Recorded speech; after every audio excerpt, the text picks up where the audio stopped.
Nicole's not going to lie. Listen, if we start from a place of reasonable and they start from a place of crazy, when we settle, we'll be somewhere between reasonable and crazy. Which is still crazy. Half of crazy is crazy. Marriage Story is a 2019 film starring Adam Driver and Scarlet Johansson.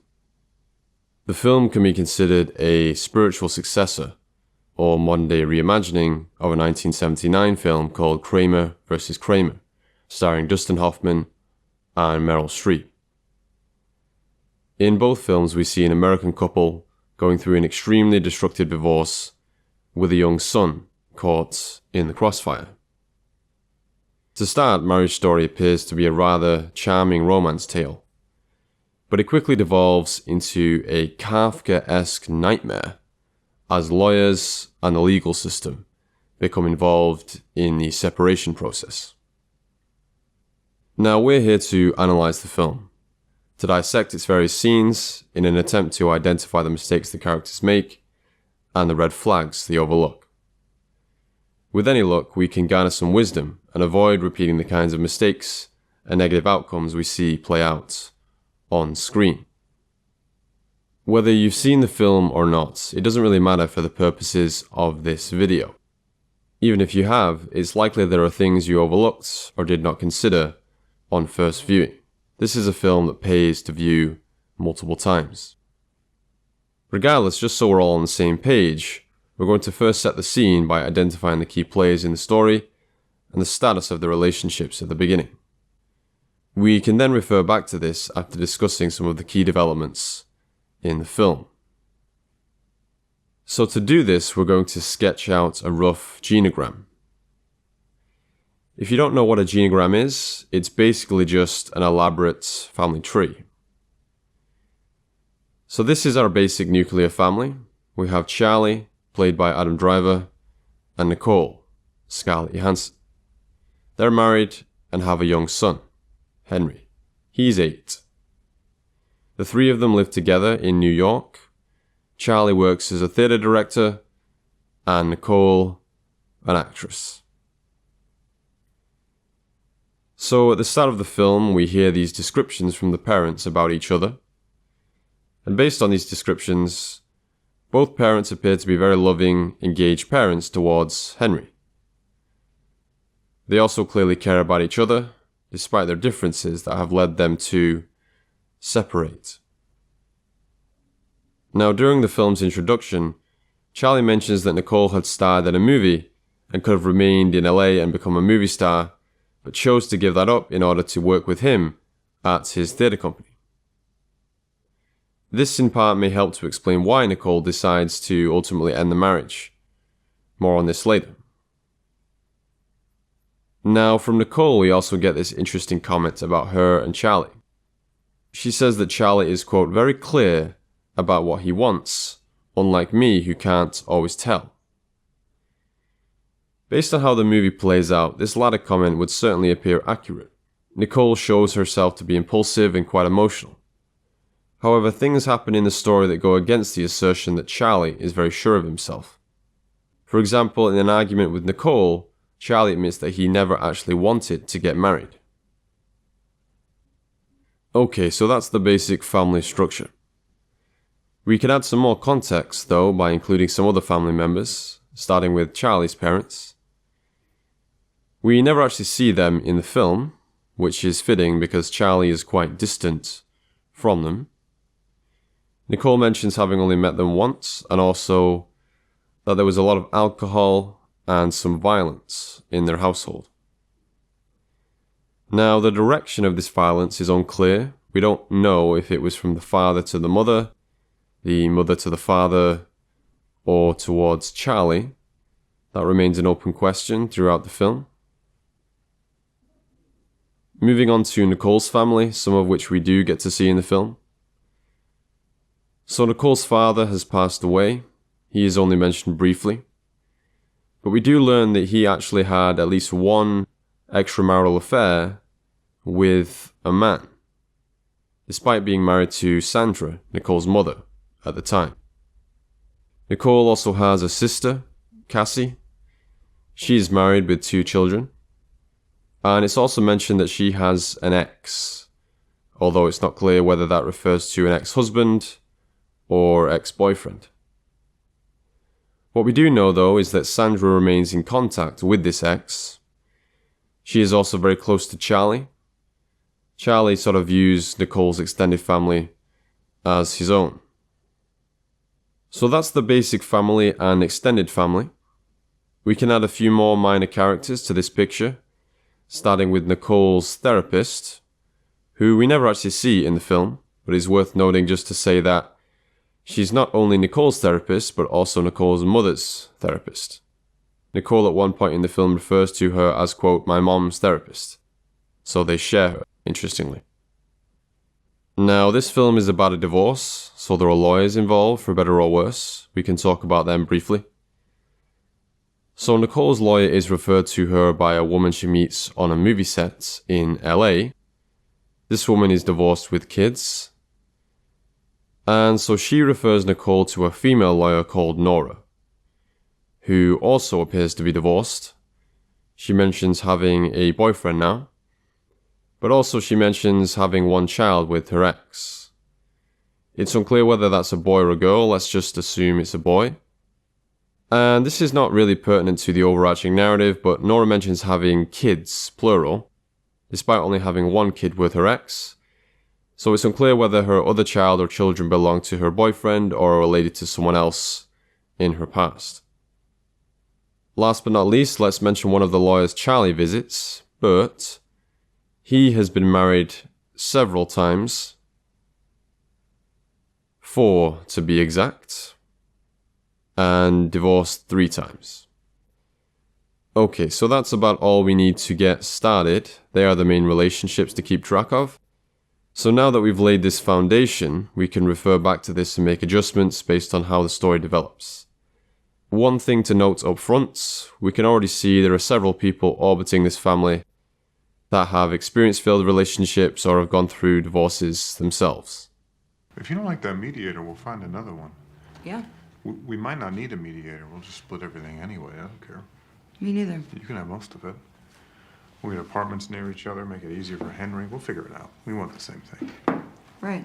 So after the introductory voiceovers from Charlie and Nicole, we get this brief scene involving a mediator who has asked them to write out and share what they love about each other. We see that Nicole is resistant to reading hers aloud, so the mediator tries to encourage her to open up. In doing so, however, he gets caught in a bit of an alliance with Charlie, at least it appears that way to Nicole, and so she becomes upset and storms out of the room. Later we get some footage of members from the theatre company, and we learn that Nicole is actually leaving the theatre production and will be going to LA to film a TV pilot. She will also be taking Henry. So that's about all we see of New York, and in the next scene, we're waking up in LA. You know what I would do? About what? When Charlie gets here, I'd whisk him off to Palm Springs. That's what your father and I did whenever we hit a speed bump. Didn't you walk in on Dad blowing the porter in Palm Springs? And I always regretted getting so upset about it. When we arrive in LA, we get to meet Nicole's mom, Sandra, who, like her daughter, was also an actress. Nicole and Henry are staying at her home, whilst Nicole films the TV pilot. Now, Nicole and her mother's communication style is just fascinating.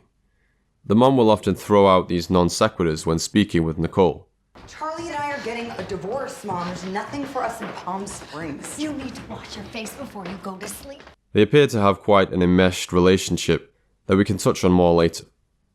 For now, Nicole is expressing concern to her mom about the TV pilot she's preparing to film, and whether she made the right choice to leave the theatre production.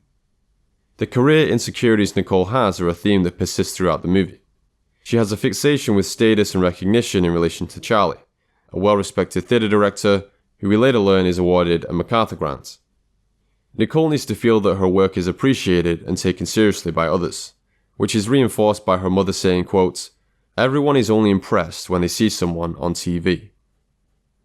So we then get to see some footage from the TV set, and there's this very interesting shot of Nicole walking across the set with some of the crew members. The camera is zoomed out in such a way to make it look as if Nicole is a child. There are all these crew members hovering around her, towering over her, and she looks like an infant accompanied by her family. And in some way the crew members are like a new family, trying to adopt her by hyping up the show and pressuring her to remain in LA permanently. One of the women on the TV show learns that Nicole is separating from Charlie and encourages her to meet with a female lawyer called Nora, who represented her in her own divorce. I want you to listen to me. What you're doing is an act of hope. You understand that? Yeah. The scene in which Nicole and Nora meet is one of the most important scenes in the entire film. It's a pivotal scene because without it, how you interpret the decisions of the main characters and the outcomes of those decisions would be drastically altered. Since there are no flashbacks in the film after the introductory montages, this scene is the only time we get to hear about how Charlie and Nicole met. Interestingly, the director chose to show Nicole's portrayal of these events. We don't get a corresponding scene of Charlie sharing his side of things. So the scene begins and we're introduced to Nora, who gives this masterclass in building rapport in a rapid time frame, which quickly allows Nicole to open up and start talking about her history with Charlie. You really have to listen very carefully here so as to not miss key facts, because they're mentioned once and then never spoken of again. The most important thing we learn in this scene is that when Nicole met and became involved with Charlie, she was actually engaged to another man. She was living in LA and had a fiancé called Ben. She tells Nora that whilst with Ben, part of her felt, quote, dead.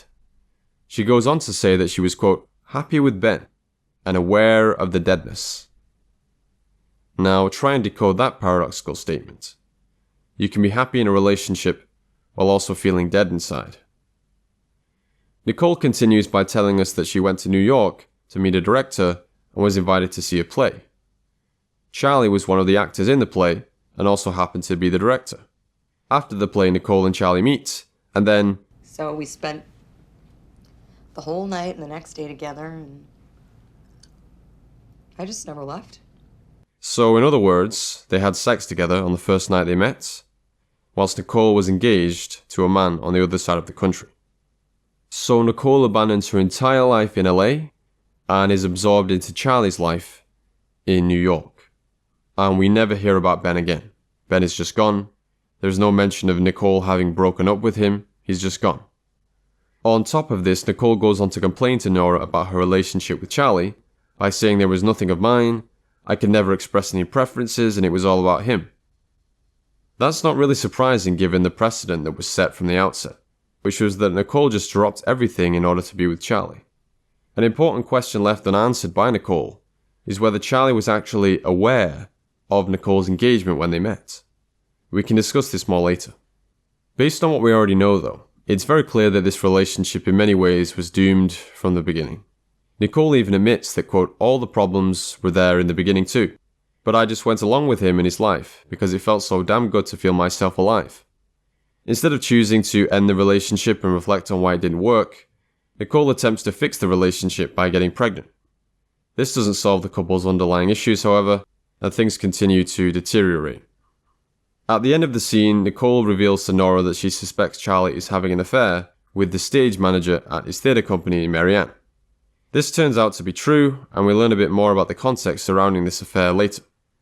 It's always fascinating but somewhat tragic for someone to start a relationship based on betrayal and then be betrayed by their new partner. Tragic, but predictable to some degree. So given what we now know about the origins of this relationship, it's unsurprising to see it now falling apart. Instead of taking the time to reflect on why she became dissatisfied with Ben, the man she'd agreed to marry, Nicole opted to leap into a fresh relationship with someone she had just met. I feel like I'm in a dream. We don't have a marriage anymore. I know you don't want the disruption, but you don't want to be married. Not really. But I don't want this. In this scene, we see Charlie visiting Nicole and Henry in LA. We get to see a bit more of Nicole's mom, and we're also introduced to Cassie, Nicole's sister. After Charlie arrives, there is this interesting interaction between Nicole and her mom. Sandra is goofing around with Charlie, and Nicole interrupts them And it's almost as if Nicole is sending her mom to her room, as if she's the child, so that the adults can talk alone. The mom has these rather juvenile mannerisms that reinforce this odd role reversal. Mom? Mom, What? upstairs. I'm gonna write you back now.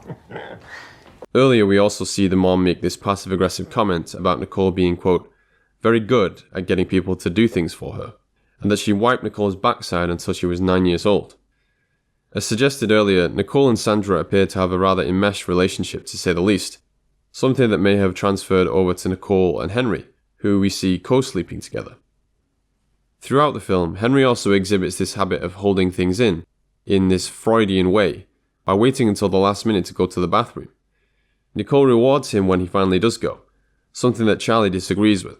He later accuses her of, quote, smothering him. So the main purpose of this scene is to show Charlie being served the divorce papers, something he's not terribly happy about given that, as he reminds Nicole, they had agreed not to use lawyers. As we saw earlier, he had tried to end things amicably via a mediator, which she refused to cooperate with. Regardless, now that he's been served, it's Charlie's responsibility to seek out his own lawyer and respond. Here's the fact, Jack. I charge $950 an hour. Ted is $400. If you have a stupid question, you call Ted. Next, we're introduced to Ray Liotta's character, who is called Jay Moroder. Yes, really. So Jay reviews Charlie's situation and quickly becomes concerned after realizing that not only was Charlie served in LA, but he was also married in LA and had Henry born in LA. Jay tells Charlie rather bluntly that by allowing Nicole to come to LA with Henry, you've made things very difficult for yourself, and that if I were you, I'd grab my son and take him back to New York immediately. Otherwise, you may never see your son outside of LA again. Charlie has yet to fully comprehend the gravity of the situation he's in, however, and is still hoping things can be resolved amicably. Jay tries to dispel any remaining hope Charlie has by explaining how Nicole's lawyer Nora is going to portray him as a neglectful, absent father consumed by his work. Unfortunately, Charlie still isn't getting it, and so he decides to leave Jay's office and look for a more suitable lawyer. Can I come over tonight? Marianne, it's too hard now. I just can't be with anyone right now. But we did it when you were married, and we shouldn't have done it. And now that you're not married, shouldn't we be doing it? I'm not married yet. We next see Charlie back in New York, where he's preparing a Broadway play, and we get to see a brief interaction between Charlie and Marianne, the woman he had an affair with. Marianne still wants to spend time with Charlie, but he's reluctant due to all the stress he's under. Charlie then receives a call from Nora, who warns him that if he doesn't respond in a timely manner, they can take everything from him, including full custody of Henry. It's at this point that Charlie begins to realize just how dire the situation is, and so he rushes back to LA to find a lawyer. Getting divorced with a kid can be one of the hardest things you'll ever do. It's like a death without a body. Once Charlie arrives back in LA, he goes to pick up Henry before looking for another lawyer, and we get this very interesting scene between the two. So after Charlie arrives, we see him kneel down and stretch out his arms ready to embrace his son. However, Henry just runs past him as if he's not even there. This touches on one of the main themes in the film, which is Charlie's slow erasure from his family. We see several hints of this idea, that Charlie, due to the fracturing of his family, is slowly losing his place in his family. He's disappearing. He's becoming invisible. He's becoming a ghost-like figure. It's no coincidence then that, as we learn in an earlier scene, Charlie's theatre company is called Exit Ghost. Moving on, after expressing his concerns to Nicole about what Nora told him, Charlie and Henry leave and go off to find a lawyer. While shopping around for lawyers, Charlie discovers a rule about legal counsel. Basically that if another person consults with a lawyer and then decides not to work with them, well then their opponent in a legal case cannot then be represented by that same lawyer. What's more, Charlie later realizes that Henry has already been to several law offices with his mom, making Charlie's options severely limited. Did you go to a lot of offices with your mom? Not so many. Like 11? So Charlie is clutching at straws and getting very desperate. Thankfully though, Sandra refers him to a lawyer that may still be available, named Bert. So we meet Bert, and he is this very calm, compassionate, human-centered lawyer, let's say, relative to Jay, the more hardline, no-nonsense lawyer Charlie met earlier. This appeals to Charlie, and so he decides to hire Bert to represent him.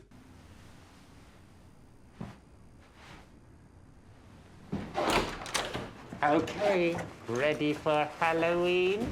In the next couple of scenes, we get a break from the legal saga, and it happens to be Halloween, so both Charlie and Nicole are preparing to celebrate with Henry. Now, Charlie, with the help of his theatre company, had prepared a Frankenstein costume for Henry. But Henry later changes his mind and decides he wants to wear the ninja costume his mom bought him.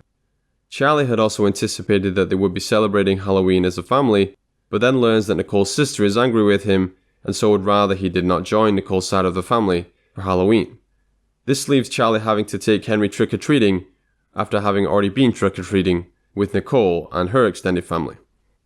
In addition to providing some comic relief, the Halloween scene also reinforces a theme we touched on earlier, this idea that Charlie is slowly disappearing from this family. And so what does Charlie dress up as for Halloween? Well, the Invisible Man, of course. After Charlie and Henry are done trick-or-treating, they go back to Charlie's apartment and spend some time chatting. Henry mentions to his dad that his mom had suggested they could perhaps continue living in LA. This is an unwelcome surprise to Charlie, and he calls Nicole irate to confront her. The call quickly turns into an argument, and we see Nicole drop the bombshell that she knows Charlie has been having an affair, and she knows this because she hacked his emails. Now, in line with what we had suggested earlier, that Nicole has a tendency to be impulsive, after she gets off the phone with Charlie, we see her at a social gathering, and she bumps into a man she met on the TV set. They begin chatting, and suffice it to say they have not quite sex, but physical intimacy, let's say. Might feel like a criminal. But you didn't commit any crime. Doesn't feel that way. Now that both Charlie and Nicole have legal representation, the two sides finally sit down to discuss the terms of their separation. Things aren't going too well for Charlie and Bert, however. Nora is very good at picking holes in their arguments, and so Bert asks to have a private chat with Charlie to discuss how they're going to respond. Bert doesn't give Charlie much hope that they'll be able to convince Nicole to return to New York, and recommends that they settle today, allowing Nicole and Henry to remain in LA. Charlie remains adamant though that they can't give in, and must defend the idea that they're indeed a New York-based family. So this is where the Kafka-esque side of the film really kicks into overdrive. Earlier we saw Bert tell Charlie, look, you need to prove LA residence, it doesn't look good to the court if you're just visiting.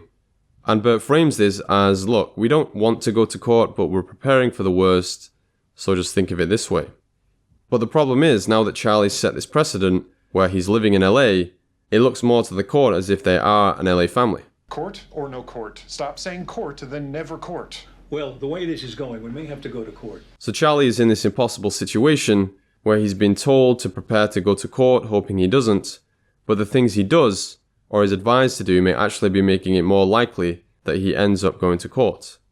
So the legal framework in which he's operating has put him in this double bind, a no-win situation wherein whichever course of action he pursues, he loses. By suddenly moving to LA and insisting on an LA residence, Nicole is withholding Henry. Counsel, please alienating him from his father, which has turned Charlie's world upside down. Based on her prior discussions with Charlie and Bert, Nora tells Nicole that they basically come to a resolution and are ready to iron out the final details in front of a judge and make their divorce official. So Nicole and Nora are waiting for Charlie and Bert to arrive, but we get this twist where instead of Bert, Charlie arrives accompanied by Jay, the hard-nosed lawyer we saw earlier. This is a surprise to Nora, and she tells Nicole, basically, everything we agreed upon is off the table, and I'm going to have to go into that courtroom and not pull any punches. The system rewards bad behavior. So the two sides enter the courtroom, and we get several minutes of each side doing their best to tarnish the image of the opposition. They bring up all of these examples that we see throughout the film as evidence that Charlie and Nicole are bad parents. Charlie failed to install the booster seat, Nicole drinks too much wine, maybe she has a drinking problem, Nicole is entitled to half of Charlie's grant money, Nicole hacked Charlie's emails, that's a felony, and on, and on, and on. So after listening to all of this bickering, the judge doesn't come to any firm conclusions. He tells the two sides that for now this remains an LA-based family, and that he's going to appoint an expert evaluator to visit and observe Charlie and Nicole, and then they can reconvene and decide what to do. Oh, you want to present yourself as a victim because it's a good legal strategy? Fine, but you and I both know you chose this life. You wanted it until you didn't. we finally arrived at the climactic fight scene. This scene is tough to analyze because practically every sentence uttered is worthy of discussion. In the interest of time, we'll just try to pick out some of the key moments. So following the courtroom debacle, Nicole, realizing things were getting out of hand, decides to visit Charlie alone to have a talk. Charlie agrees, but not without first pointing out to Nicole that this is what he had suggested from the beginning. Anyway, the two attempt to understand each other's differences, but the conversation quickly goes off the rails. Insults are hurled back and forth, accusations are made, they mind read, they shirk responsibility, assign blame, guilt, shame, and it all ends in tears, with Charlie literally on his knees, sobbing.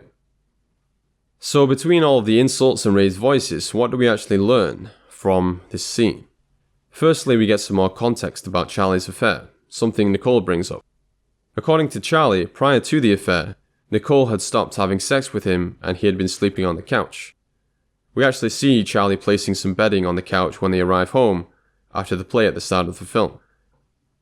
Now, by entering a monogamous marriage, one gives up the possibility of sexual variety in favor of sexual exclusivity to one person.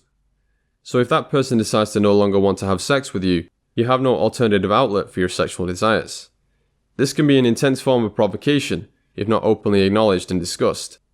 For someone to deprive their spouse of sexual fulfillment, again without exploring solutions, is putting their partner in a very desperate situation, one in which they may feel no other option but to go outside of the relationship for sex. Now, of course, this alone does not excuse Charlie's affair, but it is important for married people to recognize the power they have when they are the only source of sexual satisfaction for their spouse. Charlie also explains that he never cheated on Nicole prior to the sexless period of their marriage, and we learn that this was not for lack of sexual opportunities. Charlie was very successful in his 20s and could have slept around if he wanted to, but chose to remain faithful to Nicole. Nicole is unimpressed by this though. So what, I'm supposed to be thankful you didn't cheat on me? Is basically her response. What Charlie fails to communicate, and what Nicole fails to appreciate here, is that for a man to forgo sexual variety in his prime is no small thing. Charlie had the opportunity to sleep around, but he didn't for the sake of his marriage to Nicole and his commitment to his family. So to now see his family being ripped apart, all the sacrifices he made may seem to him to have been a waste, and not things that were wholly acknowledged and appreciated by Nicole. It's also worth reiterating that Nicole began her relationship with Charlie as an affair.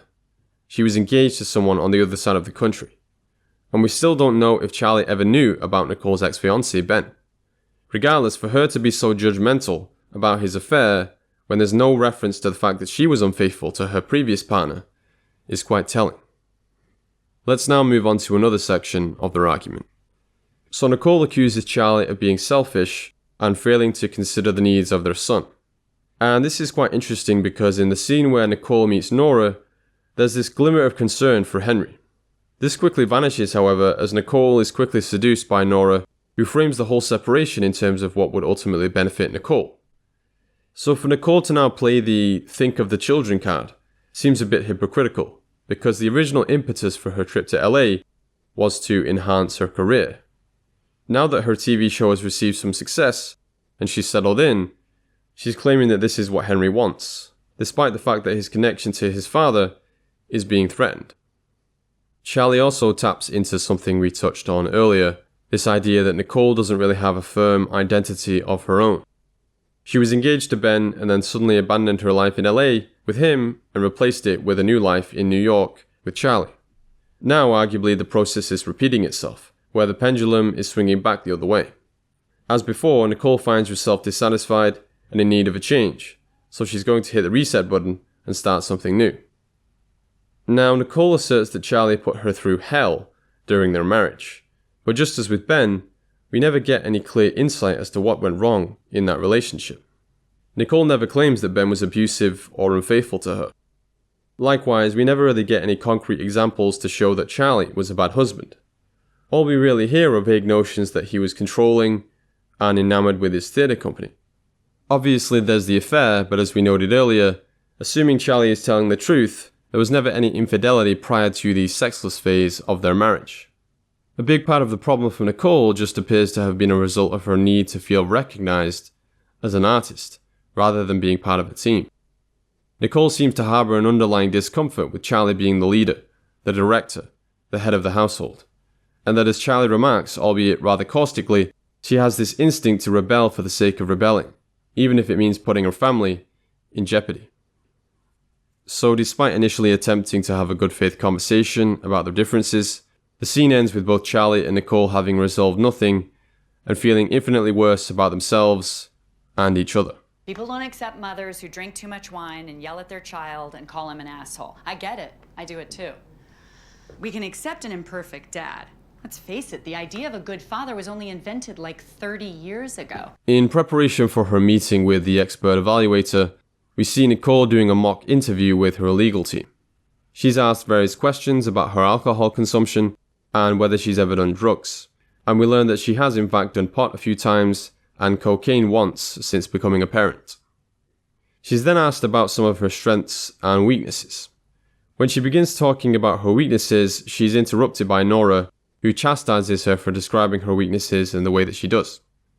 We then get this rant from Nora, which is this really obnoxious attempt by the director at shoving his worldview down the viewer's throat.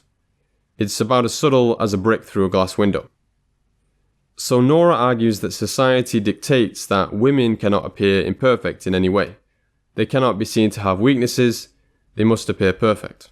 Whereas men, the concept of a good father is a new idea, and there were historically no expectations for them to be good parents. To paraphrase Jay when talking to Nora during the courtroom scene, the director's account of gender relations takes place in an alternate reality. Is he aware that there has historically been a clear bias towards mothers when it comes to child custody? And beyond that, regarding this notion that women will forever be held to a higher standard, well, then explain why men receive harsher sentences than women for the same crimes. Is this the kind of privilege that she's talking about? We don't really need to linger on this any longer. This scene is thankfully rather short and doesn't really impact the story all that much, so let's move on. Dad, are you okay? Yeah, I'm just tired.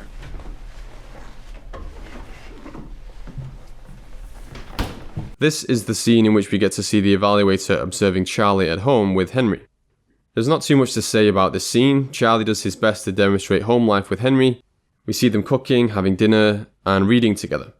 There's just this very memorable moment at the end of the scene where Charlie is chatting alone with the evaluator. Another moment that adds to the Kafka-esque tone of the movie. So Charlie has this small blade on his keychain, and he would do this little trick for Nicole sometimes where he pretends to cut his arm but retracts the blade before it touches his skin so it doesn't actually harm him.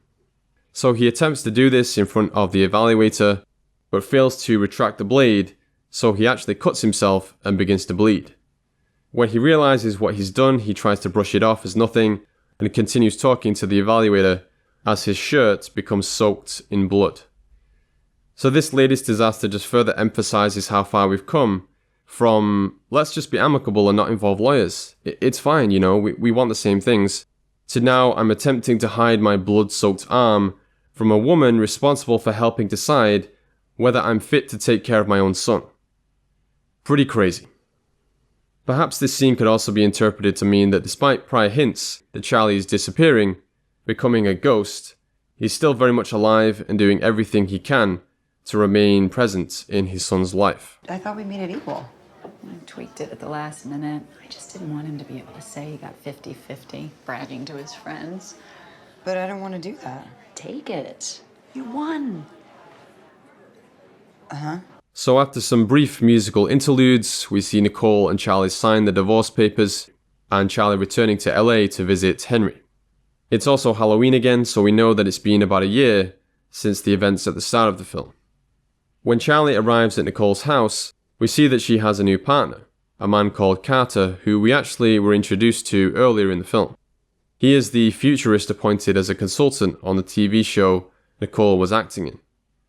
So Nicole, her mom, Carter, and Henry are about to get ready for Halloween, and we get this important line from Nicole that solidifies this theme of Charlie disappearing from the family. To recap, in line with this idea, we already learned that Charlie's theatre company is called Exit Ghost. He dressed as the Invisible Man for last year's Halloween, and we see him ignored by Henry.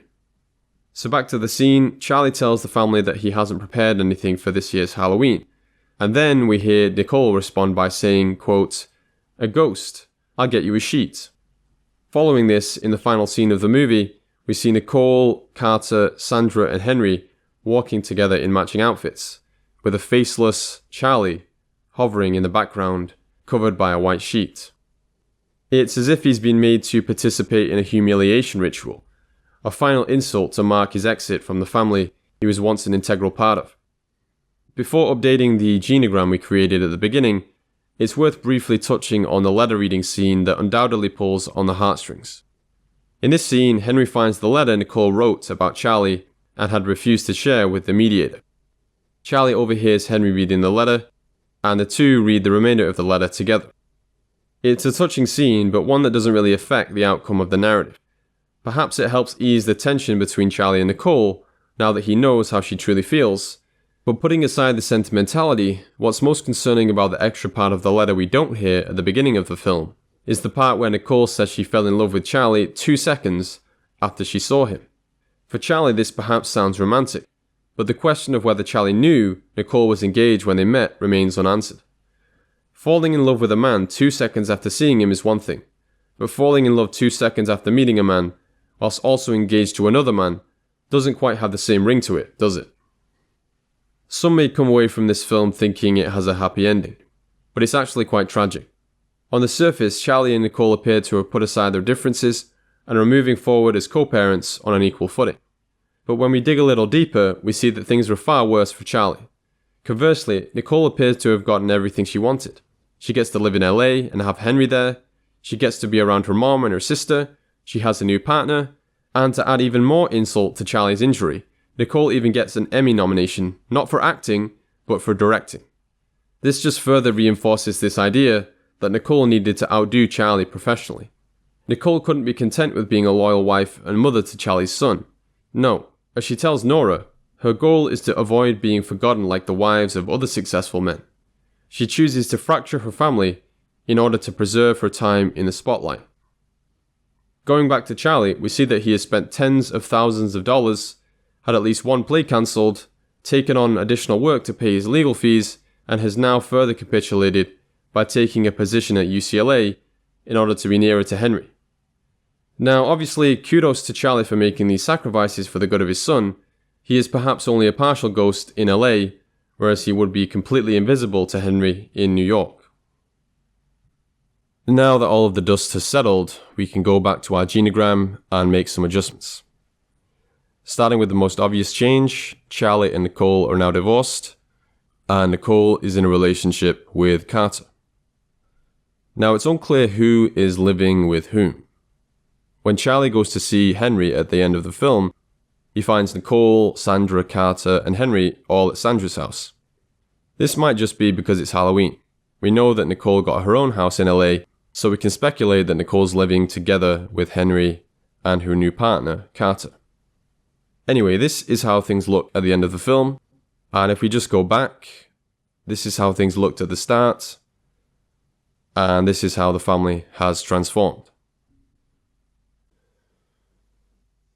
So let's close out the video by providing some final comments and reflections. This film can obviously be viewed through many different lenses.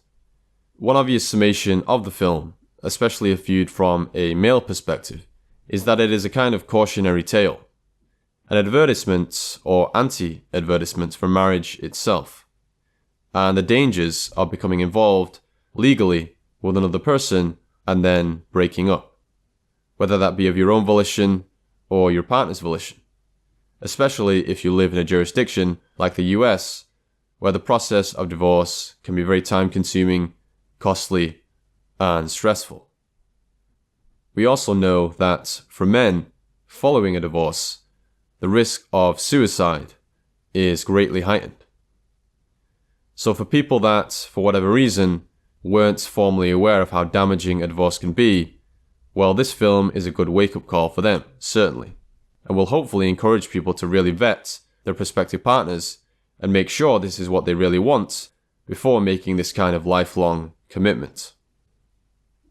Now, at the start of the video, we drew this comparison to an older film called Kramer vs. Kramer, a superb movie in its own right, but one that has a very different ending to that of Marriage Story. If you haven't seen the film, spoiler alert, basically just like Marriage Story, the main characters go through this custody battle and the mom actually wins. And at the time, the son is living with the father because the mom actually abandoned the family. Formerly she was living with her husband and son, but she decides that she doesn't want to be a wife and mother anymore and basically goes AWOL for about a year. She then returns deciding, now I want to be a mother again. The father is rightly irate about this, given he just spent the better part of a year trying to juggle a career and being a full-time parent. So he fights like hell to maintain custody over his son, but ultimately loses the legal battle, and so at the end of the film is resigning himself to giving up his son. He's preparing to say farewell. The mom has come to collect him. But right at the last second, the mom has a change of heart. She decides that this is the wrong decision and that the son should actually remain with the father. Now, can you imagine that kind of ending today? Given how much culture has changed with regards to gender and the roles of men and women in society, it's not surprising that Marriage Story features quite a different ending. And as we discussed earlier, on the surface it appears quite even-handed. They're sharing custody, so things seem quite equal. But to reiterate, Charlie basically has to sacrifice his whole life and career in New York in order to remain a part of his son's life. Nicole gets pretty much everything she wants, and it's Charlie who has to reorient his life around hers. Henry is obviously lucky to have a father that would make such large sacrifices for him. The problem now, however, is that Charlie is now going to be competing for his son's attention with another man, namely Carter, Nicole's new partner. Now, it's not impossible for this to work if everyone is in alignment, but there are also some frightening statistics on the increased probability of abuse when a non-biological male is introduced into an existing household. Suffice it to say, this is far from a happy ending, and Charlie is going to have an uphill battle to remain a stable and positive presence in his son's life. To now switch gears and discuss the film through a more feminine-centered lens, what could we say? Well, the feminine view of things is really represented by Nora, who describes Nicole's decision to separate as an act of hope. In other words, that this decision to set out on your own, to break free of the shackles of this controlling patriarch, i.e. Charlie, is an act of courage. And by doing so, the film's conclusion implies that if you have the courage to do this, then you will succeed because it is the oppressive male in your life who is ultimately holding you back. So now that you're free of him, you can realize your potential. You get successful TV shows, and not only that, you'll discover other talents too, like directing. Emmy-worthy directing. To make this kind of interpretation more plausible, the film would have had to do a much better job of portraying Charlie as a villain. However, this film portrays both lead characters as flawed and blameworthy. As we've discussed, we can see lots of evidence on both sides of poor decision-making and errors in judgment, so there's a lot of grey here. After a cursory review of the film, it's easy to throw up your hands and say, they're both wrong, they're both right, and they're just doing their best. But as we've shown, ultimately it is Nicole who chooses to pull the rug out from under Charlie and uproot Henry. This after having made a lifelong commitment, in the form of marriage, to Charlie. In the climactic argument between the two, what does Charlie say? You chose this life. Yes, it wasn't perfect, but you chose it. And is this not a fair summation of Nicole? She chose to get engaged to a man in LA, then chose to travel to New York and have sex with, effectively, a stranger. She then conjoined her life with his, acknowledging to Nora that the problems were visible to her from the beginning, and admitting that she stayed simply because it felt good. So years go by, she chooses to live, work with, and build a life with Charlie, and then again, with the recognition that she wasn't content, what does she do? She implements a popular but flawed pseudo-solution, having a baby, which consigns her and Charlie to be forever linked through their shared offspring. It's only years later, after raising a little boy together, does she finally decide, okay, now I'm going to hit the reset button. Ultimately, the biggest loser in the story is not Charlie, it's Henry. He is the one that is going to have to pay for his mother's decisions. including the decision to introduce a non-biological male into their family unit. If the axiom, the best predictor of future behavior is relevant past behavior, is true, then Nicole's new relationship with Carter is likely not going to last. If the past is any indication, then she's going to settle in, get comfortable with him, but then slowly, over time, become dissatisfied. Carter is not even the first man from her recent job that she has been romantically involved with. Is Carter aware that his new partner had a fling with their mutual colleague, the flirty grip, on the TV set? In summary, the implication that if women can just get out from underneath the oppressive boots of their patriarchal husbands, they can flourish, is a little difficult to take seriously. To reiterate, if Charlie were abusive and was beating Nicole up and neglecting his son, okay, fine, it makes sense. From what we observed though, this is clearly not the case. Furthermore, it wasn't as if Charlie was in denial about their lives not being perfect. He recognized that not everything was sunshine and rainbows. And it wasn't as if there were things that he wanted that he didn't sacrifice. He wanted to have fun, play the field in his 20s, but he denied those things to himself. And so it would appear that he was willing to accept these imperfections in order to safeguard his family, whereas Nicole was not. Now, just to provide some final comments on Charlie and Nicole as people, from what we observe in the film, both parties make many errors, they don't take responsibility for their actions and decisions, and are quite immature in many ways. In short, they can both be blamed for the situation they find themselves in. Now, to focus on Charlie for a moment, as we discussed earlier, we never actually confirm whether he knew of Nicole's engagement. If he did know she was engaged, which, if she were wearing an engagement ring, you would think he would notice, perhaps she took it off, who knows, but if he did know, and allowed her to abandon her fiancé and life in LA to be with him, well then he would appear to be far less deserving of sympathy for what ultimately happens to him. To get involved with someone in that way is just asking for trouble. Now on the flip side, Nicole, obviously she was aware of everything from the start, being that she was the one who was engaged.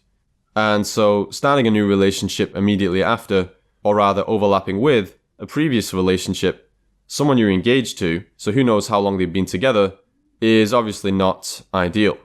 Typically people need time to process the end of a relationship and take some time for themselves before embarking on a new relationship. People that leap from one relationship to another without any downtime are, again, just asking for trouble. This pattern of behavior can be a symptom of other issues, such as that the person is not content being alone, they require validation from another, or for their attention to be fixed on a romantic interest so that they remain distracted from themselves. And this fits with some of the things we talked about related to Nicole, specifically that she doesn't appear to have a firm identity of her own. And perhaps this plays into the stereotype of an actress or actor, someone who, for a living, pretends to be someone they're not. Okay, let's wrap up there. Hopefully you enjoyed it and perhaps learned something as well. And here's hoping you can avoid or help someone close to you avoid getting into the kind of mess that Nicole and Charlie end up in. Obviously there wasn't time to cover and dissect every minute detail of the film, so by all means, if you believe there are things that were overlooked, or if you have theories and ideas of your own, feel free to share those as well. And we'll talk again soon. Until next time.